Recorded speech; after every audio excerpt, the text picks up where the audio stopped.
Minister, you've mentioned again the superannuation policy today. I've seen a previous comment from you, it will increase prices by $92,000.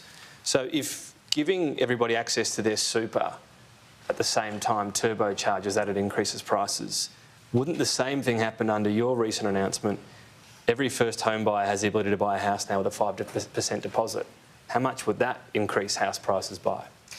So, Tom, we've got Treasury advice on the proposal to expand the opportunity for young Australians to get into the market with a 5% deposit that tells us there will not be a significant impact on house prices. So let me tell you why. This is a scheme that has about 50,000 places available in Australia already today. The Treasury advice tells us that we might move to 80,000 people a year roughly accessing that scheme. So we're talking about 30,000 additional buyers. This is in a market where 700,000 property transactions are taking place each year.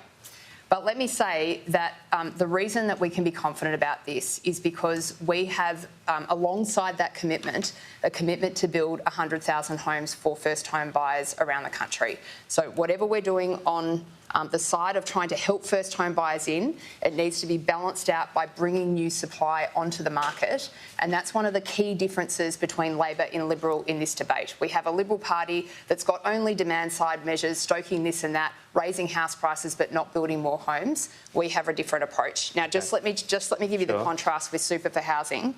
I said 30,000 new home buyers. What Michael and his colleagues are wildly saying is that they are going to give millions of people around our country access to roughly the same amount of superannuation on a single day. So what are we going to have the result of that? What we're going to see is that young people around the country are going to go along to an auction. They're going to bid up against each other, trashing their retirement savings. But because no new houses will be built, they're basically taking and ransacking that generation's retirement savings and they are gifting it to the older property-owning generation.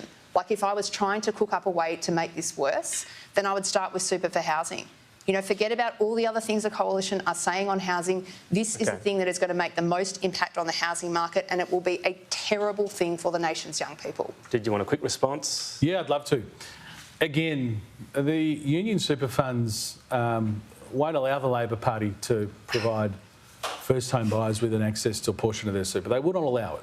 So it's not even a policy that could even get through the front door of the Labor Party. But what is the counterfactual to what Clare is saying?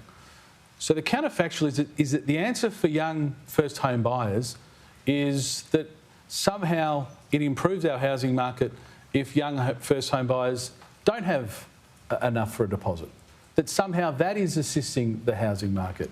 Young first home buyers under our policy will get access to up to 50,000 or 40% of their super balance. It won't represent the entire deposit, it will represent a portion.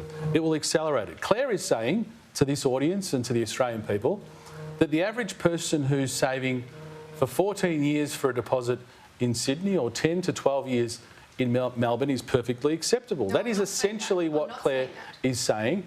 And she, as with the Labor Party, is beholden to the unions who think that your super money is theirs and that they should control it and that you should be a lifelong renter because Labor is comfortable with people being lifelong renters and we're not.